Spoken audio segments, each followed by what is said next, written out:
Neko scans have been having a lot of hype lately, and many of my patients have been asking questions about them. £299, 50 minutes, and a full health MOT. But I have my suspicions. So let's dive in and have a look.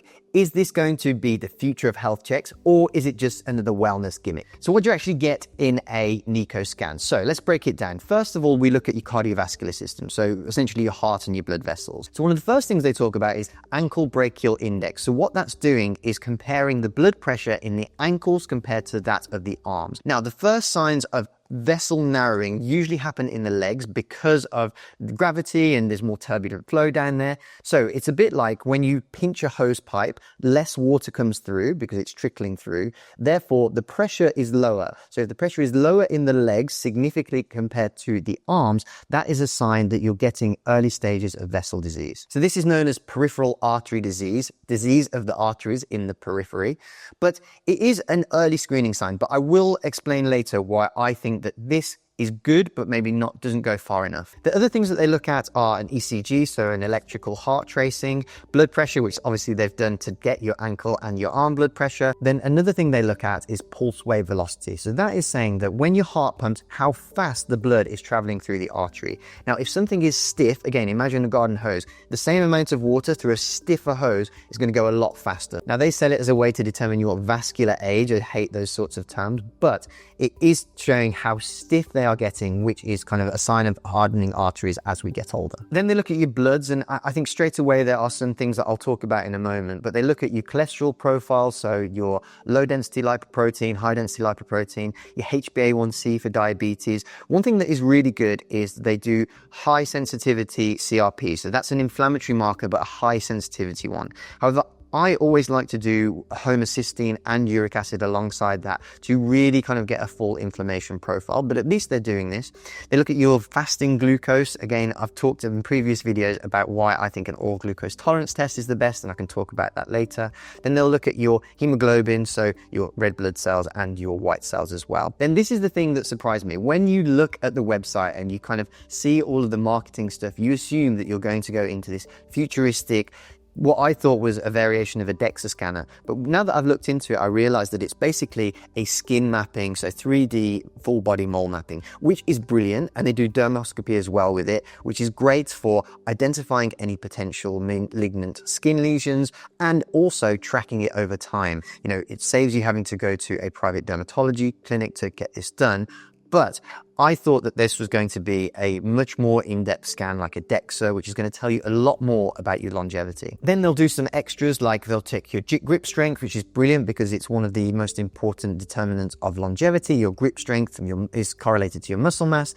That determines how much reserve you have, how much stability you have later in life, how much of a pool you have for glucose disposal to help fight off things like high insulin and then diabetes. So a really important corollary of muscle mass, but more importantly, strength. And these are things that matter. So then you get sold this non-rushed 50-minute doctor consultation, which is great. But if you've seen me do the videos where I talk about the well woman check or even the well man check here, and I talk about how really to get ahead of someone's longevity, it's not just a one consultation. I see them 3 times, probably taking 90 minutes to 2 hours every single appointment to really get into the weeds of lifestyle, what we're doing, behaviors. They're all important factors for this. But it's better than nothing, and somebody's doing something here, which I appreciate. So let's look at maybe where these fall short. And one of the things that I say to patients is that we use these health MOTs, and it's a really good, I think I like that they use MOTs because it's a perfect analogy for why it doesn't go the full way. An MOT just deems that your car is not bad enough to not be roadworthy. It doesn't necessarily mean that it's in great health, right? You can just about scrape through an MOT, but it doesn't mean that you necessarily have the best car in the world.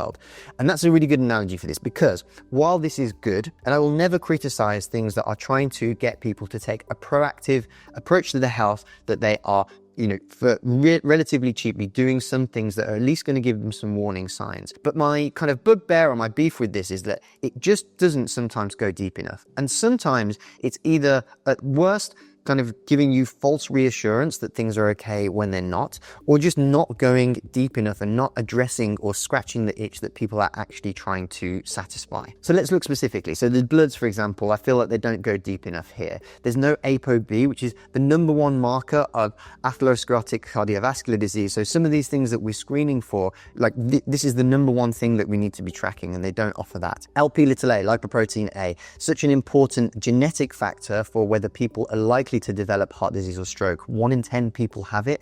Really important to understand that because you manage people a lot more aggressively. We have fasting blood glucose, but insulin is so much more important. You may have heard me in other videos describe that the process from healthy to being diabetic is about a 5-stage process that starts with high insulin at a few levels before you even notice it with high blood sugar. So a lot of damage is being done in that process. So having an oral glucose tolerance test will get people way ahead of that and understanding that before you kind of get to these later stages and some of the damage is already done. And a lot of the other markers that go alongside this to show us that we are not in perfect health, but we are edging towards something, is things like our thyroid, our liver, kidney function tests that are just going to help us get a picture of that so we can get ahead of it and claw it back a lot earlier than we would later down the line when we start to see signs. So again, not picking too high because at the end of the day it is a £300 test and it's very accessible. But if we're looking at heart health, I'd like to do a CT angiogram to check, literally to visualize the blood vessels that are going to the heart, to look for any signs that they are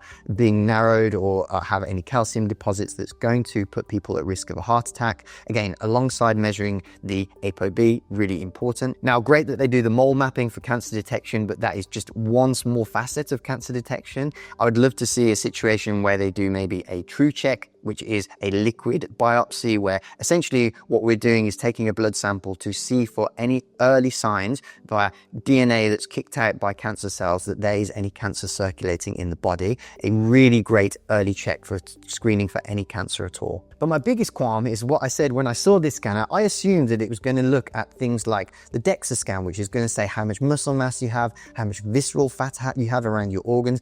One of the most important scans that you can do for someone's longevity. VO2 max, that is a measure of someone's cardiorespiratory fitness. VO2 max is the biggest predictor of longevity. You know, if we're doing an accessible scan for cheap, we should be including these sorts of things. And then the pulse rate velocity, how fast the blood's going, or the ankle-brachial index, the ratio between the blood pressure in the legs and the arms. They're good as a risk stratifier, but they're not really pinpointing any disease. We want to know whether there is a cardiovascular risk, a risk of stroke, a high blood pressure. Blood pressure really should be measured over the course of 2 weeks. It should be done twice a day, 3 times with the average taken. I do an entire video about how to do blood pressure properly and get an accurate, proper, reliable reading before we jump in and do any interventions, because it's so important to have that measure right before we make any decisions around that. So look, I'm not against these things. I just think it's really important to get a realistic understanding of what it is we are achieving with these sorts of scans and to what extent we are ticking the box.